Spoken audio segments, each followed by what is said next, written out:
Good afternoon. कल हम लोग माइनर और कोफैक्टर देखे थे।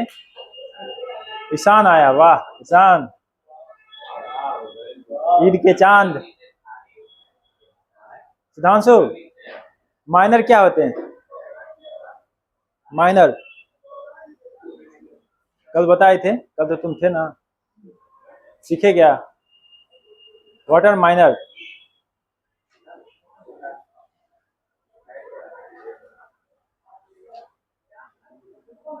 माइनर क्या होते हैं और कोफैक्टर क्या होते हैं? हर्ष,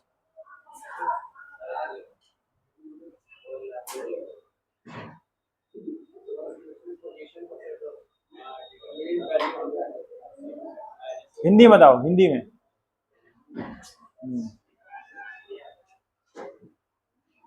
कॉन्स्टिट्यूशनल पोजीशन पर जो एलिमेंट है उसका माइनर कैसे निकालेंगे?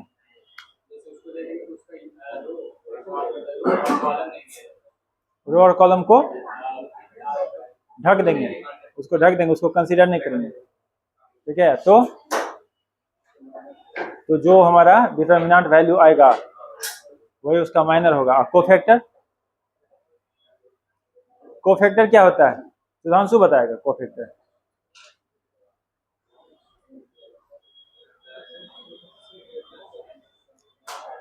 बताओ सुधांशु। ओके,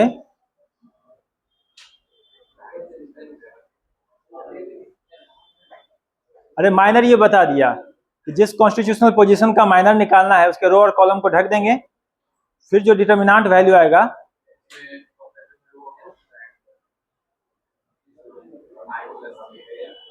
उसके साइन सिस्टम से उसको एसोसिएट कर देंगे, then will get the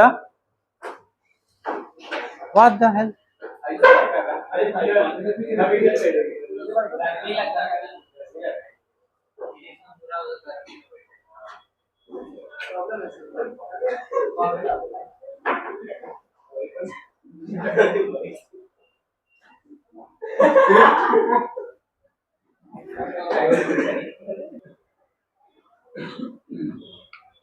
results अभी उस पर देखेंगे।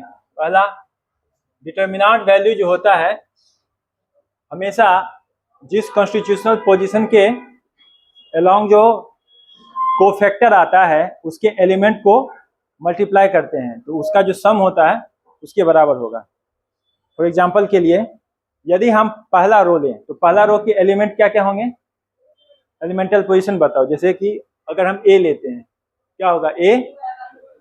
A11, ठीक है, फिर A12, फिर A13। अब इसका कॉन्स्टिट्यूशनल कोफैक्टर क्या होगा? C, फिर 22, सॉरी C12 और C13। ठीक है, तो ये जो हम करेंगे, ये जो होगा ना एडिशन, ये हमारा डिटर्मिनेंट वैल्यू देगा। किसी मान लो हमारा जो है सो थर्ड कॉलम के अलोंग बताओ, थर्ड कॉलम के अलोंग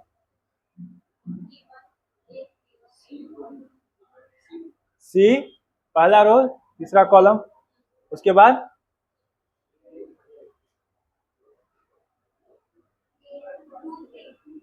और A33, ये हमारा भी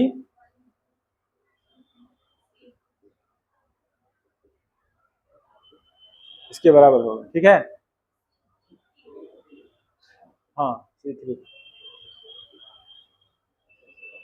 ओके, ये पहली प्रॉपर्टी होगी कि जो हमारा कोफैक्टर निकलता है वो जिस पोजीशन के कॉन्स्टिट्यूशनल पोजीशन से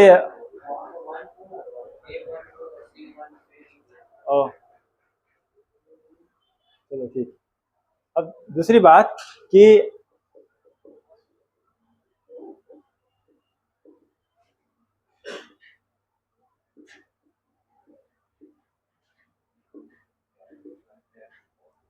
डिटर्मिनेंट फॉर्म ऑफ माइनर अगर हम ऐसे लिख दें तो इसका मतलब यह समझना चाहिए कि हम क्या कर रहे हैं, जो कॉन्स्टिट्यूशनल पोजीशन के माइनर्स हैं उसको उसके पोजीशन पे लिख रहे हैं। M11, M12, M13, M21, M22, M23, don't talk, M31, M32, M33। और अगर हम डिटर्मिनेंट फॉर्म ऑफ कोफैक्टर लिखें तो क्या लिखेंगे?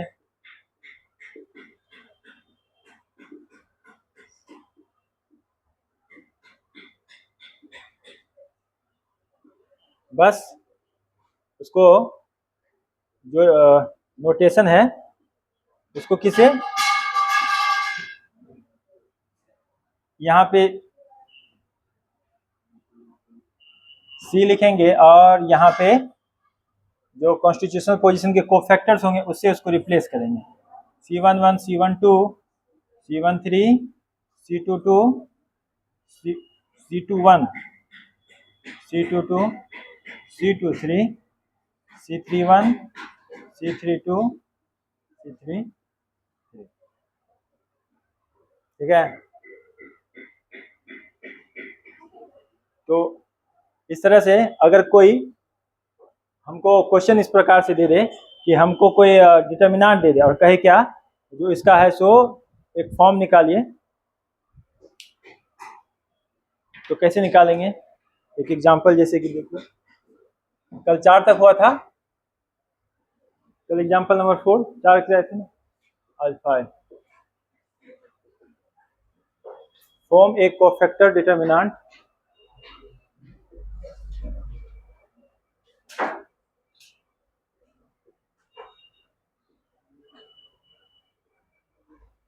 for the following determinant.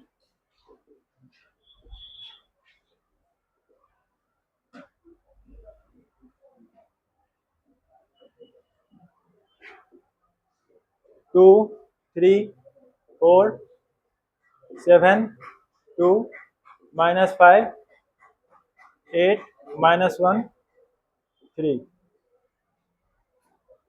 क्या करेंगे? हमको ये निकालना है। निकाल पाएंगे क्या? बोलो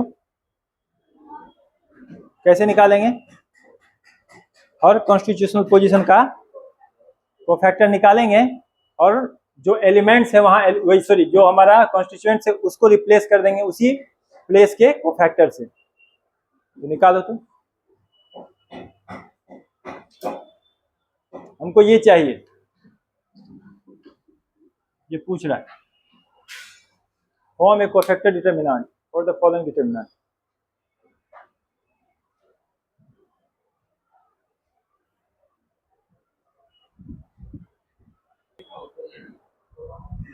देखो कोफैक्टर डिटर्मिनेंट जो होगा सारे कॉन्स्टिट्यूशनल पोजीशन का कोफैक्टर होगा, उसी से डिटर्मिनेंट बनेगा।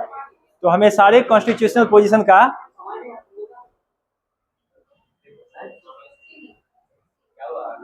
कोफैक्टर वैल्यू निकालना पड़ेगा। देखो ध्यान दो,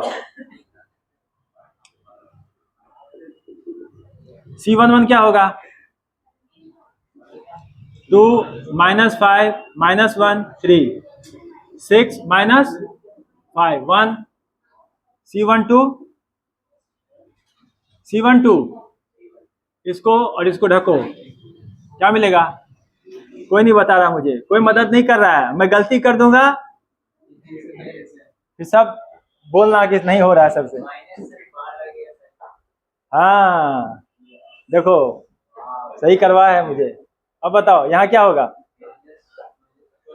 21 + 40 कितना होगा? -61। C13 7, 2, 8, -1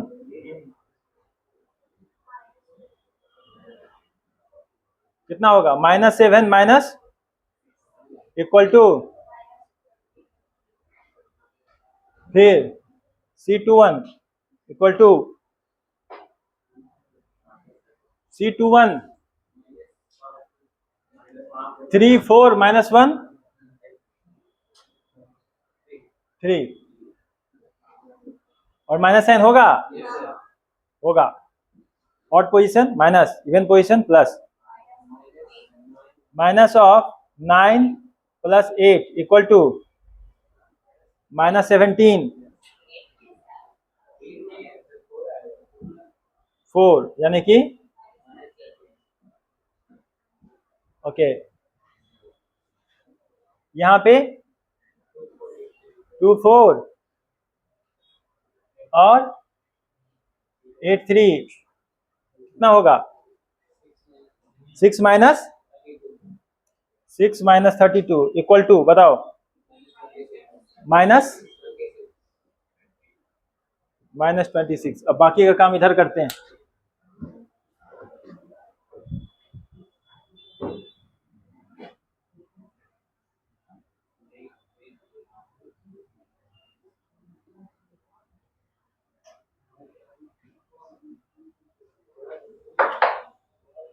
C23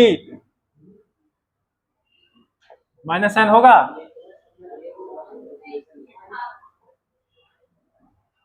बताओ 2 3 8 -1 equal to -2 equal to C31 minus होगा बाहर नहीं 3 4 2 -5 equal to -15 -8 equal to -23 minus sign होगा बाहर। इसमें क्या लिखेंगे 2 4 7 -5 equal to minus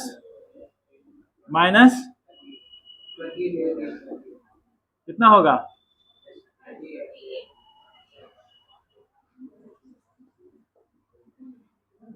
even position 2 3 7 2 equal to 4 minus equal to -17। Therefore अब सजा देना है 1 -61 फिर -23 -13 -26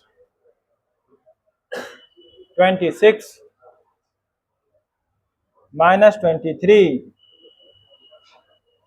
38 -17। This is the required answer.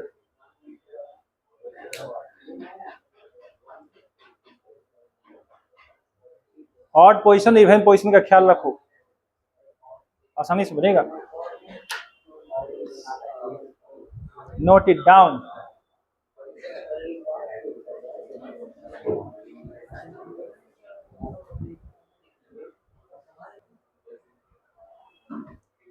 तीसरा है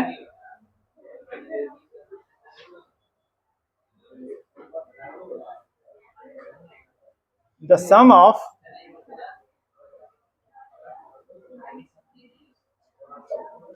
of the product of elements of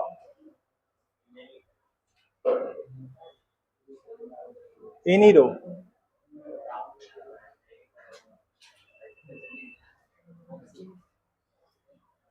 or column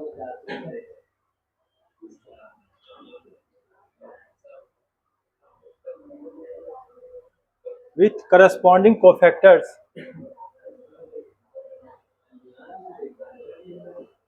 of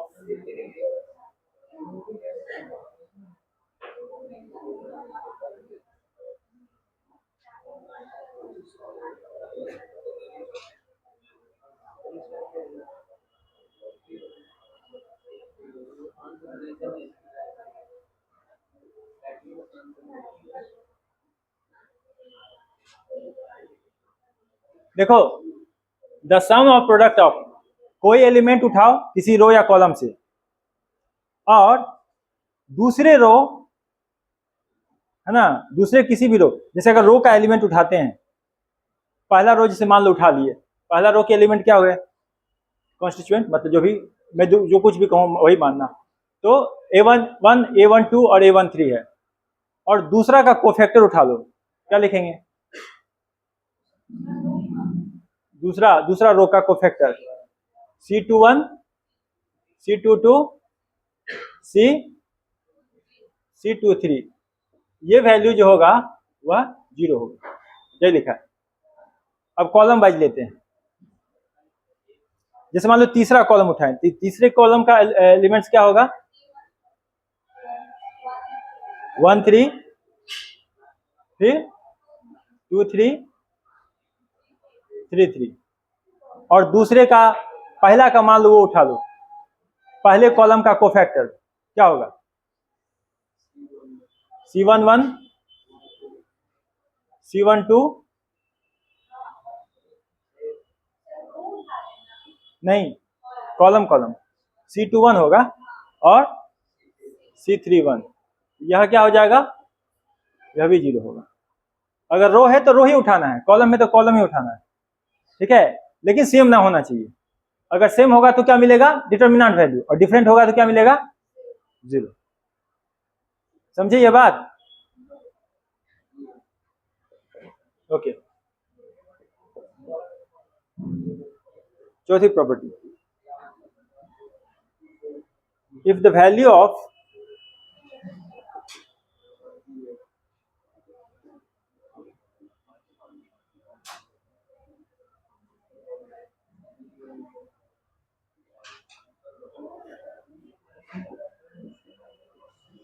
is delta, then the value of the determinant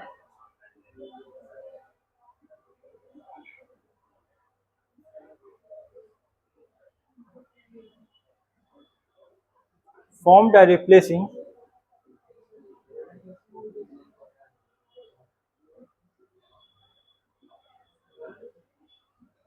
each of its constituent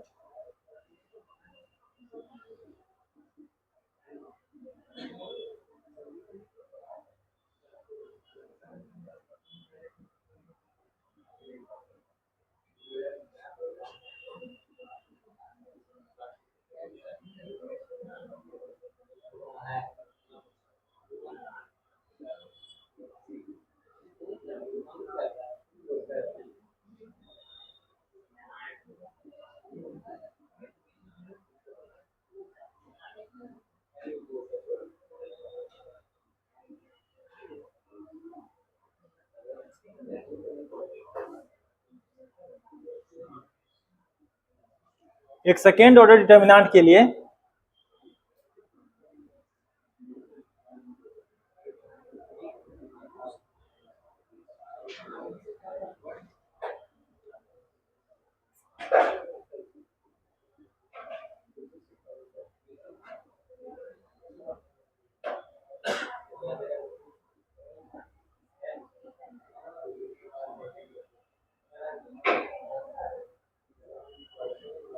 जो determinant निकाले थे तुम, जो डिटर्मिनेंट का फॉर्मेशन किए थे, यदि उसकी वैल्यू निकालोगे तो जो ओरिजिनल डिटर्मिनेंट होगा उसका वो स्क्वायर होगा, और वो इस रिजल्ट से पता चलता है। The value of n order determinant is delta, ठीक है। अगर एक एन ऑर्डर की डिटर्मिनेंट का वैल्यू डेल्टा है, और हम क्या करते हैं कि उसके सारे कॉन्स्टिट्यूएंट को उसके कोफैक्टर से रिप्लेस कर देते हैं, तो हमें क्या मिलेगा? डेल्टा पावर सी, जैसे डेल्टा सी बोलते हैं, तो वो वैल्यू होगा उसके एन पावर, उसके पावर में n-1 करने से, ठीक है, इस प्रकार से। सेकेंड ऑर्डर डिटर्मिनेंट के लिए अगर तुम उसके कोफैक्टर से रिप्लेस करोगे तो एग्जैक्टली वही डिटर्मिनेंट आएगा।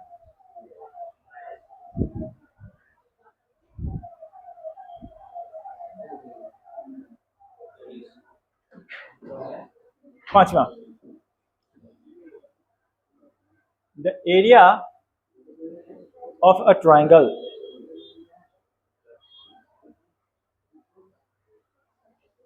whose vertices are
ठीक है।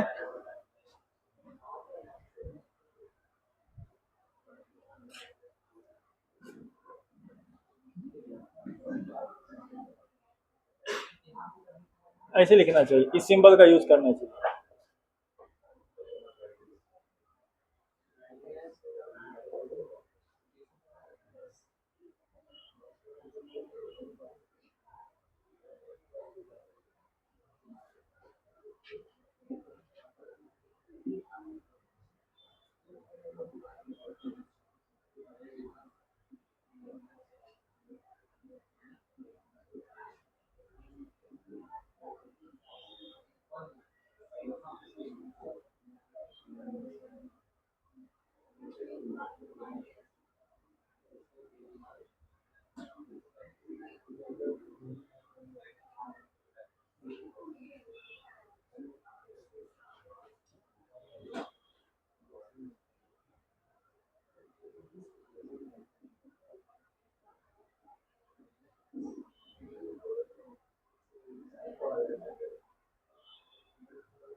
दोबारा लिखिए।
देखो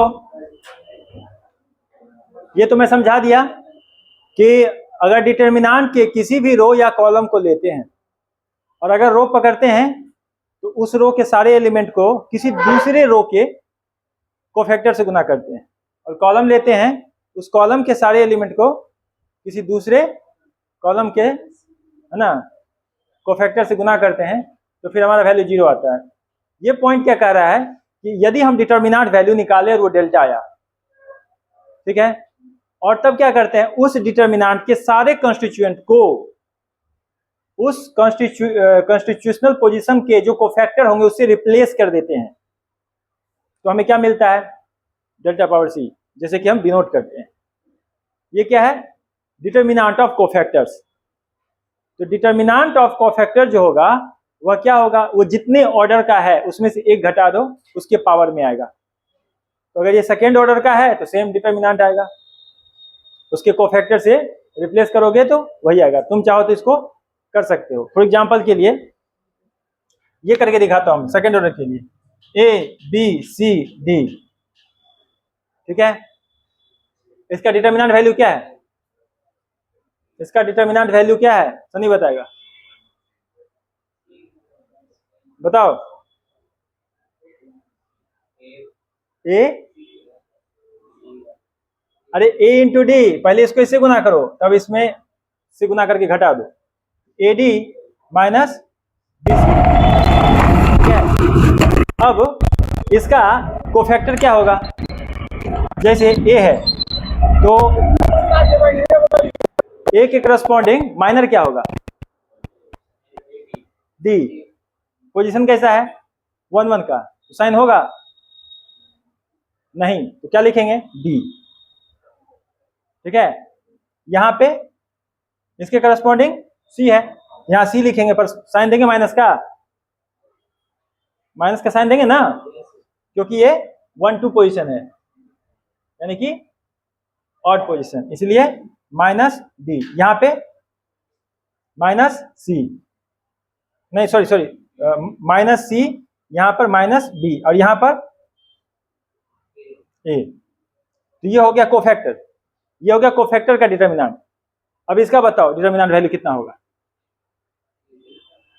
ए d minus b c, same आया। सेकेंड ऑर्डर का है तो उसके कोफैक्टर का जो डिटर्मिनेंट होगा वो एग्जैक्टली सेम वैल्यू होगा, ठीक है। लेकिन ये थर्ड ऑर्डर का है, उसके कोफैक्टर का जो डिटर्मिनेंट होगा वह जो डिटर्मिनेंट निकाले उसका स्क्वायर होगा। तो जो तुमने अभी क्वेश्चन सॉल्व किया है, अगर तुम उसका डिटर्मिनेंट निकालोगे तो जो तुम्हारा ओरिजिनल डिटर्मिनेंट होगा उसका वह स्क्वायर हो जाएगा। Clear. Area of A triangle, यदि हमें 3 वर्टिसेस के कोऑर्डिनेट पता हैं तो उसकी वैल्यू ये होती है, x1 y1 x2 y2 और x3 y3, ठीक है। अच्छा एक वो बताओ, यदि हमें इसी चीज को कॉम्प्लेक्स नंबर में पूछ दे तो, suppose we have given the affix of 3 point, affix पता है, हाँ, आर्गेन प्लेन में कोऑर्डिनेट को क्या कहते हैं, एफिक्स कहते हैं।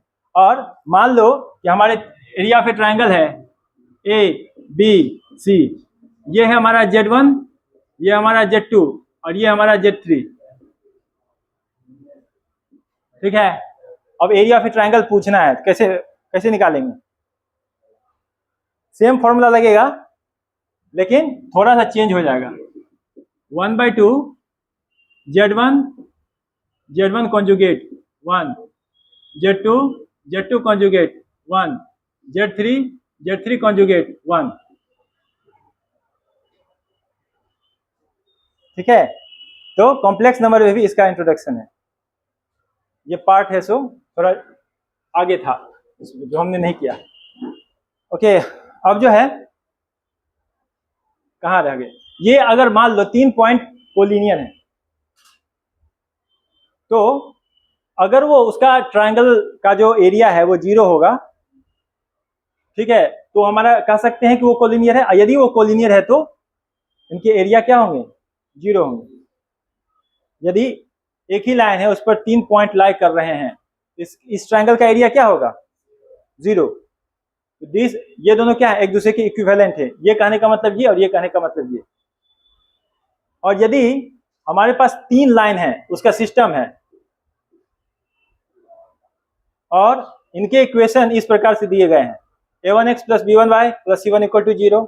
मान लो इसका है, इसका जो है सो a2x plus b2y plus c2 equal to 0, और ये जो है सो इसका है a3x plus b3y plus c3 equal to 0। इन तीनों को एक साथ कहेंगे तो कैसे कहेंगे, ऐसे, सिस्टम ऑफ, ठीक है, सिस्टम ऑफ लाइंस, जिसमें 3 लाइंस हैं, उनको एक साथ हम लिखे हुए, arx plus bry plus cr equal to 0, r equal to 1 2 3।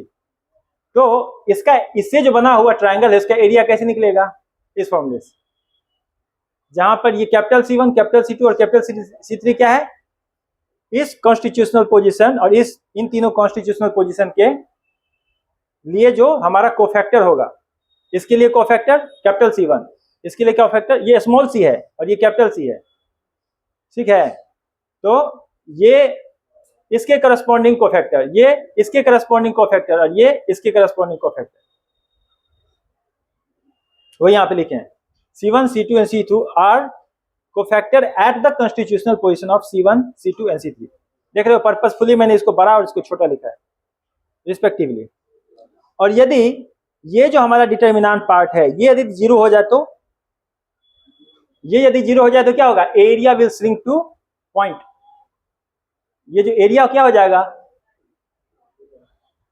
Area एक पॉइंट पे आ जाएगा, यानी कि एरिया क्या हो जाएगा 0। इसका मतलब क्या हो गया, द 3 लाइंस आर कंकरेंट, तीनों लाइन कहां से पास हो रहे हैं, एक पॉइंट से, समझ गए, ये इसका मतलब हुआ।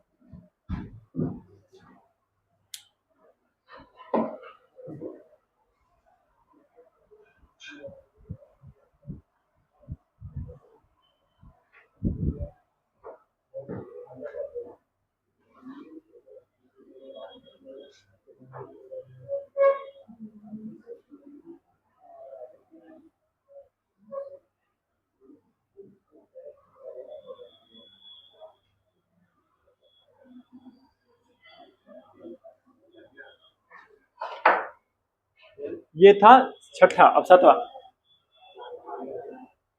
Equation of a straight line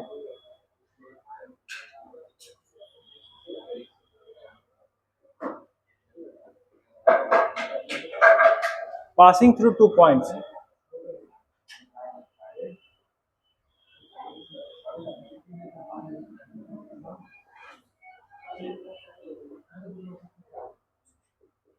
x1 y1 x2 y2 is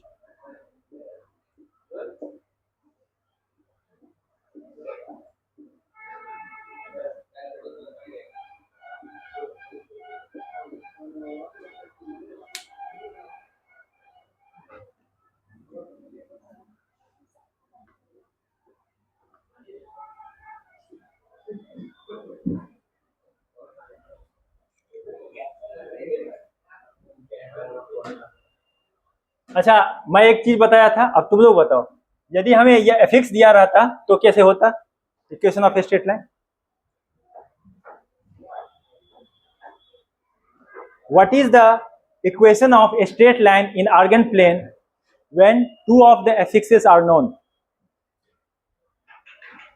z1 और z2 पता है, equation of a straight line निकालना है।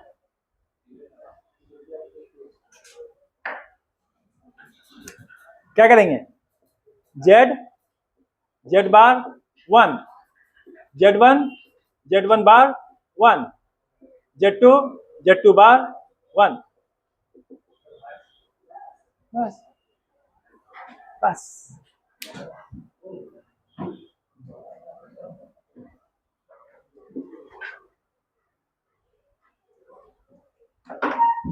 ओके, नेक्स्ट,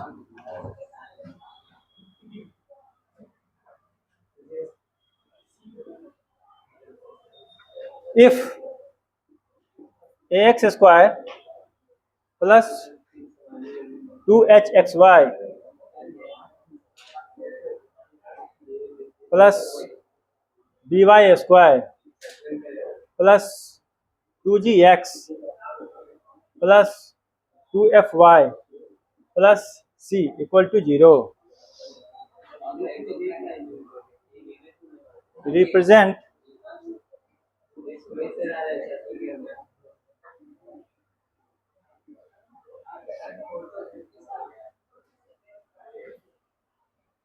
क्या हो रहा है?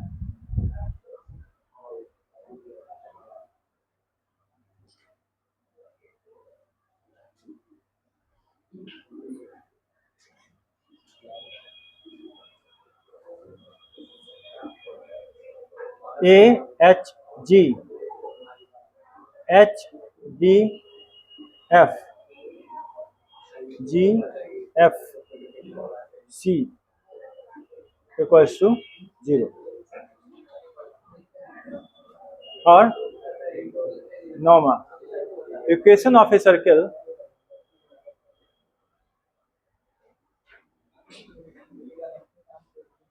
passing through 3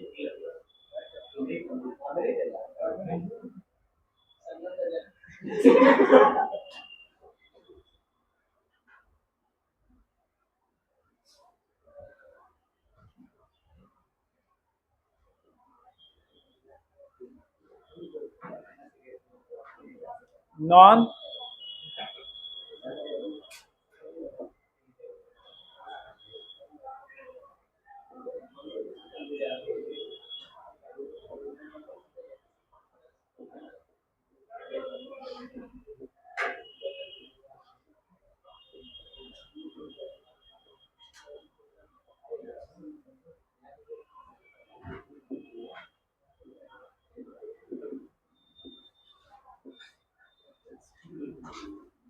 को कैसे देंगे?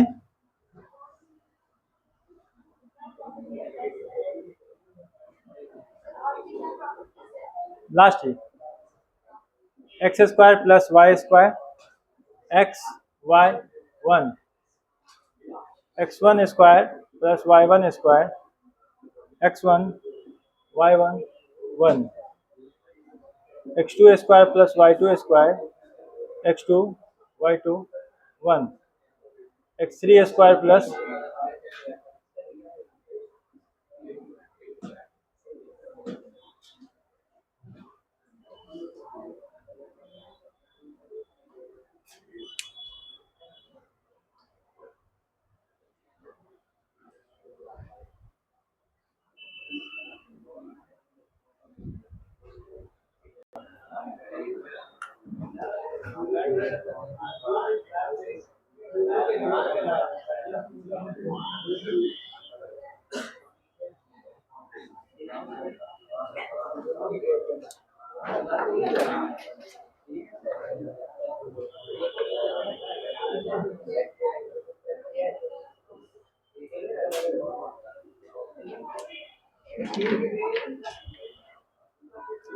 the value of a determinant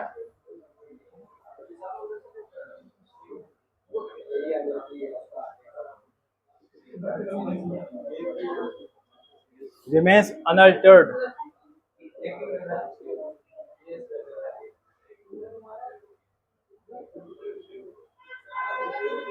when the corresponding constituents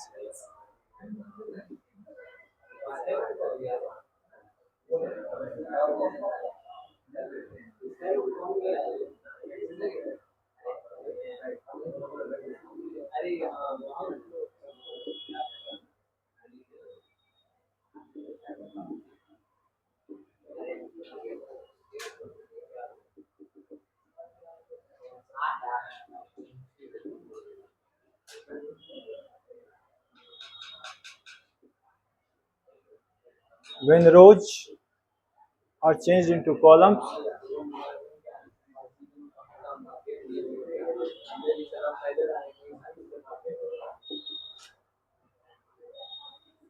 and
of a determinant.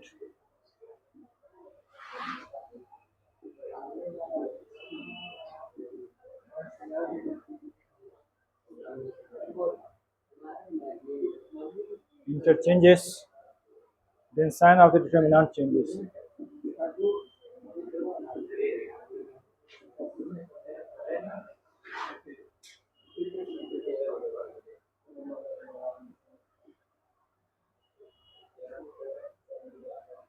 Not affecting the numerical value.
Note it down fast.